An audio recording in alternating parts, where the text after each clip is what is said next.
তোমালোক কোৱা বুলি কোৱাচোন।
বকুলৰ মোৰ প্ৰিয় প্ৰজাগণ, তোমালোকৰ কৰ্তব্য নিষ্ঠা দেখি মই অতিশয় আনন্দিত হৈছোঁ।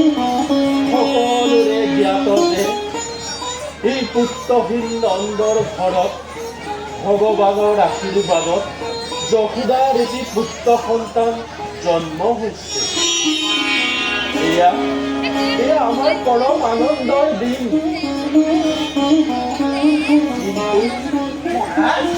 তোমালোকৰ দায়িত্ব এতিয়াও শেষ হোৱা নাই। আমাৰ বাছাক চাবৰ বাবে দূৰ দূৰণিৰ পৰা আলহী অতিথি আহিব লাগিব। এই সকলোৰে আপ্যায়নৰ ব্যৱস্থা কিন্তু তোমালোকেই কৰিব লাগিব, বুজিছা নহয়? যোৱা এতিয়া ভিতৰত আই দেউসকলক সহায় কৰি দিয়া।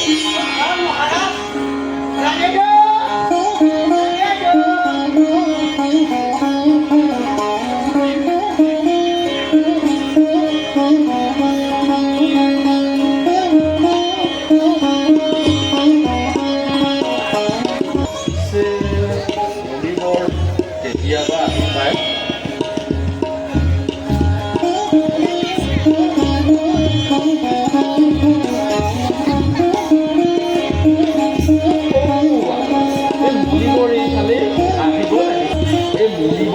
আহিব লাগিছিল।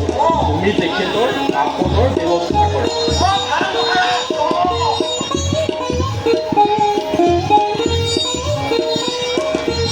আহক আহক আহক।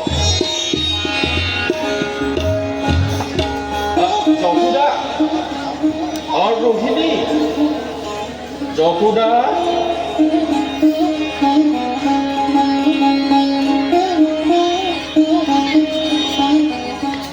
আহা, মুনিবৰ আহি পালে।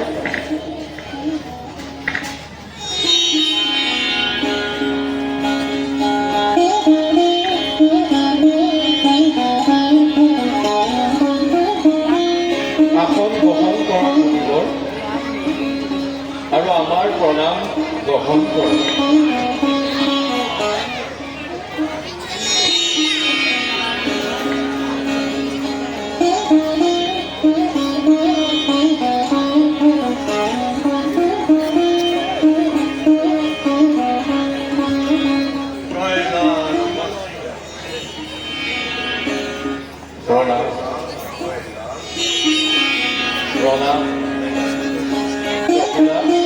ৰোহিণী, তোমালোকে মুনিবৰৰ আতিথ্যৰ যা যোগাৰ কৰা।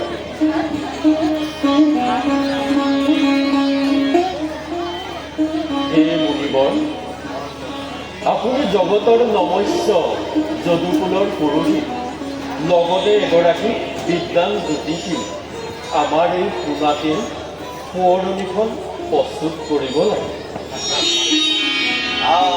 নন্দৰাজ মই তেনে কাম কৰিব নিবিচাৰোঁ।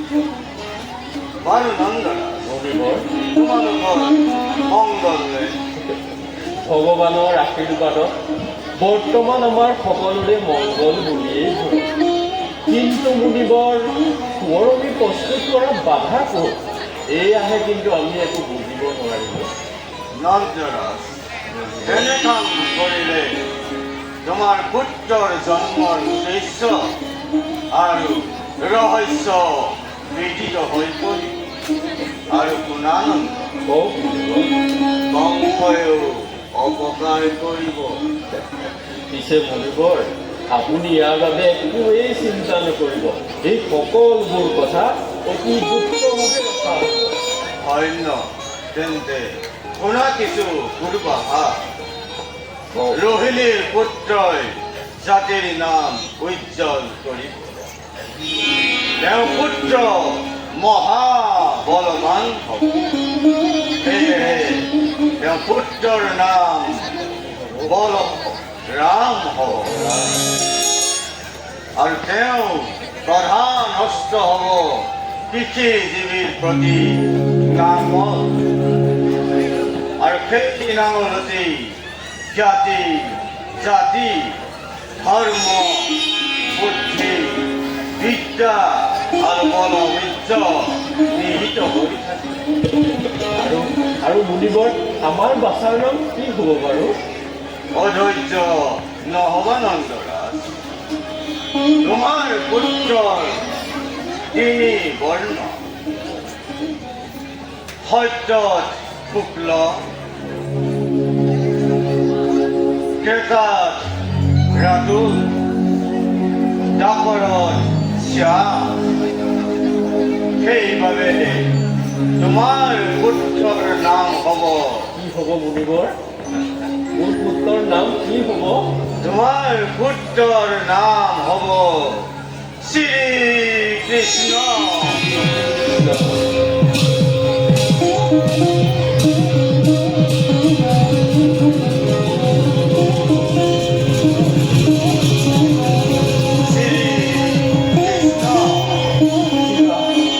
কিবা যেনে দুৰ্বোধ্য সাধৰ মুনিবৰ এই ল'ৰাটোৰ মুখখন দেখি সকলোৱে একেবাৰে আপোন পাহৰা হৈ যায়। তুমি ঠিকেই অনুমত কৰিছা নন্দ। বাৰু তোমাৰ পুত্ৰক চাবলৈ নয়ন ভৰি চাবলৈ মোৰ বৰ হেঁপাহ কৰিছে। নিশ্চয় মুনিবৰ এখন তাইক অপেক্ষা কৰক। যশোদা, যশোদা, আহা আমাৰ বাছাক মুনিবৰক এবাৰ দৰ্শন দিয়ে।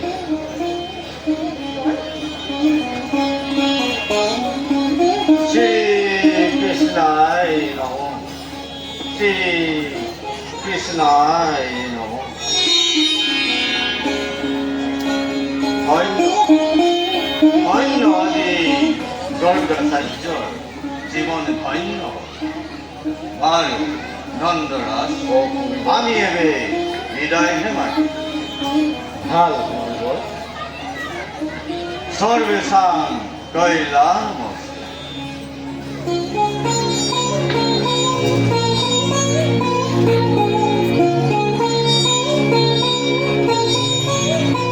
ৰামদন যোৱা মুনিবৰক আগবঢ়াই দিয়া।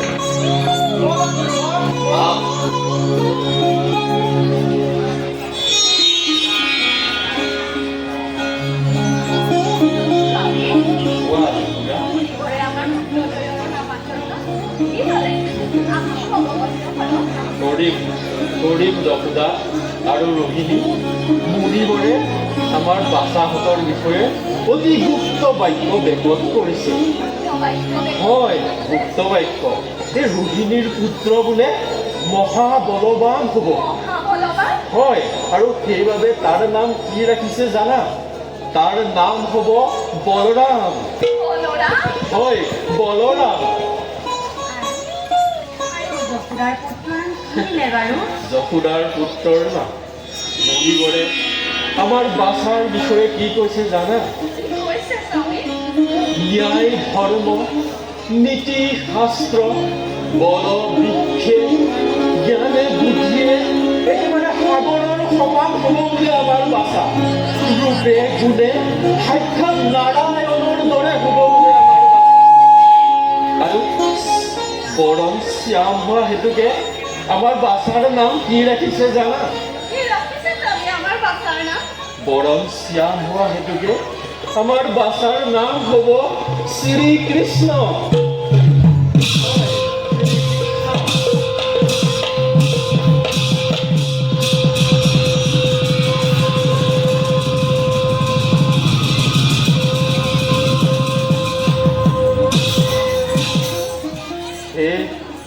হে উপস্থিত অতিথিবৃন্দ হে গোকুলৰ জনগণ হে গোৱালীসকল আজি এই আনন্দৰ মহেন্দ্ৰ ক্ষণত নন্দৰ ধনত আনন্দৰ ধ্বনি গুঞ্জৰিত হওক সকলো দিশে কেৱল উৎসৱ হওক আনন্দৰ উৎসৱ হওক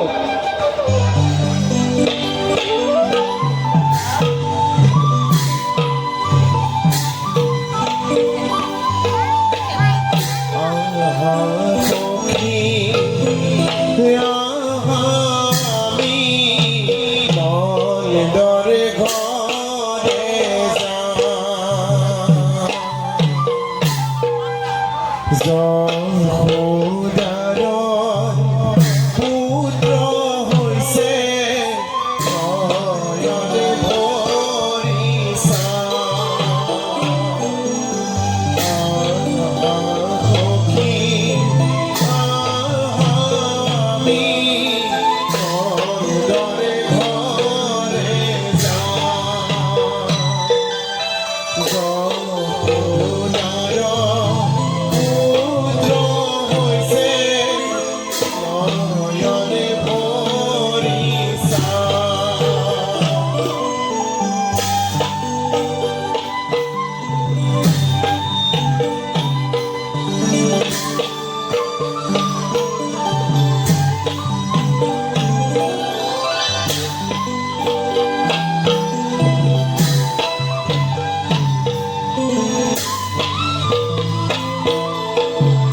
সকলোৰে আপ্যায়নৰ ব্যৱস্থা কৰিছা নহয়?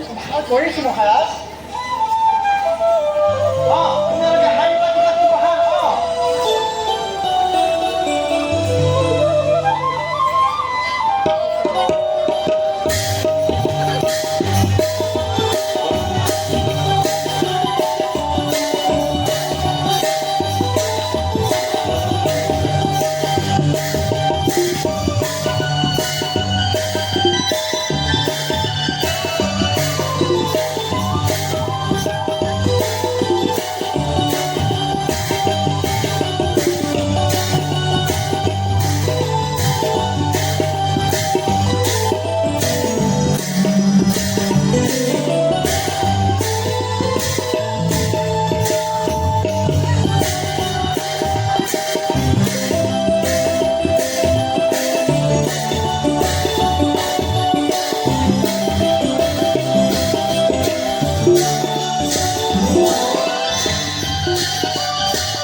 ছোৱালীসকল, আজি এই নন্দৰ মহানন্দ, পৰম আনন্দ। সকলোৱে আনন্দ কৰা, উপভোগ কৰা।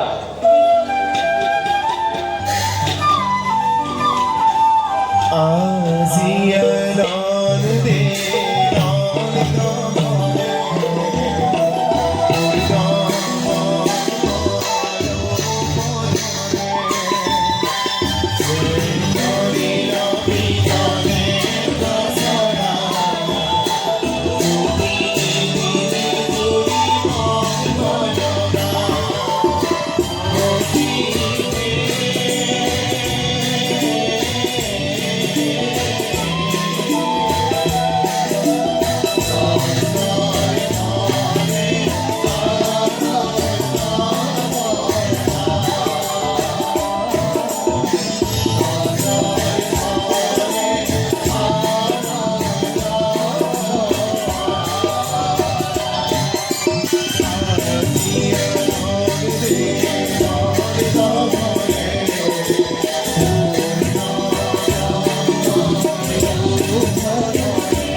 Be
তোমাক দিছে আগতে দেখা পোৱা নাই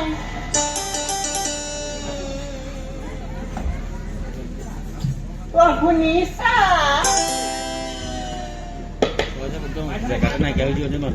তোমাক পিছে আগতে দেখা পোৱা নাই মুখে নামাতে ডুবাই নেকি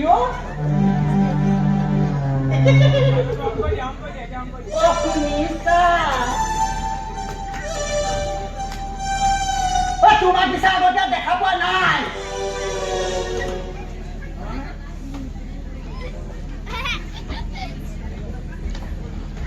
চকু দিছো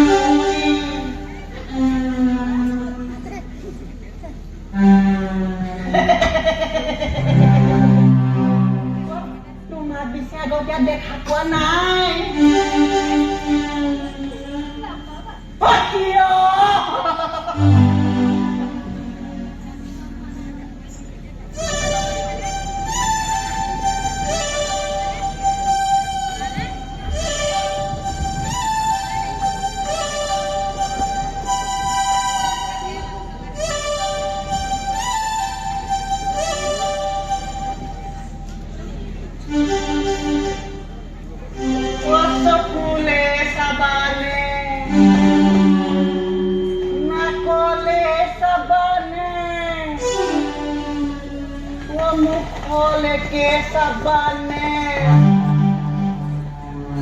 ভৰিলৈকে চাবা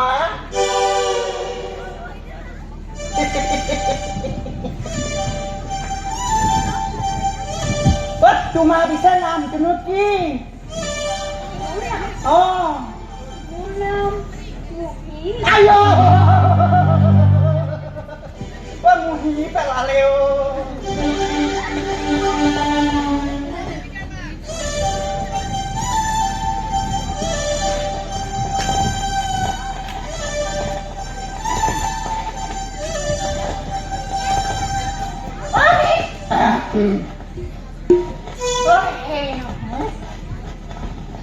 তোমাৰ বাৰু বিয়া হ'ল নে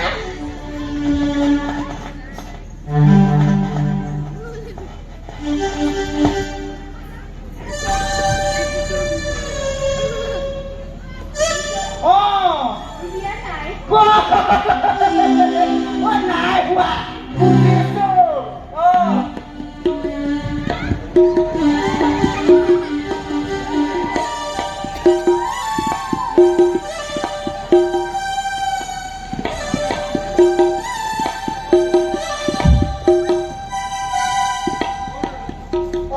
বাকী সকামত আহিলা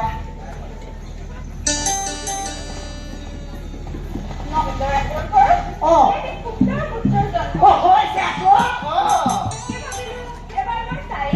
আকৌ বৰ ভাল কৰিলা এই লগতে মোকো চালা বৰ ভাল কৰিলা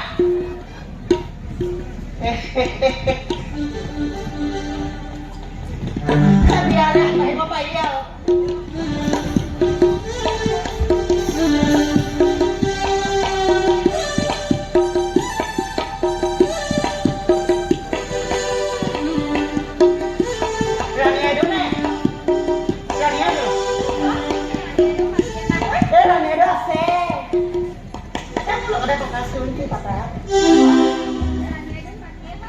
mati dim কিন্তু এটা চৰ্ত আছে মই ৰাণীয়াইদেউ মাতি দিম তুমি কিন্তু গুচি নাযাবা আকৌ বিয়াৰ কথা পাতিবলৈ আছে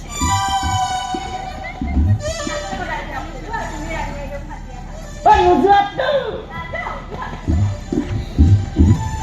এবাৰ বিয়া মোৰ হ'বই ৰাণীয়াইদেউ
গুৱাহাটীতো মই এবাৰ চায়েই যাওঁ এয়াই আমাৰ আচৰণ আৰু দেখি ইমান মৰম লগা চকচোন মোলৈ কেনেদৰে চাই আছে বাৰু তুমি এতিয়া আমাৰ বাপাৰ লগতে অকণমান থাকা মিছা মই তোমাৰ কাৰণে আপ্ৰায়নৰ ব্যৱস্থা কৰিম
এয়া পুতনা ৰাক্ষসী বংশৰ ভগ্নী। হে প্ৰভু নাৰায়ণ, তোমাৰ কৃপাত আজি আমাৰ বাছাৰ প্ৰাণ ৰক্ষা কৰিলে। মই আছো কেন্দ্ৰ মই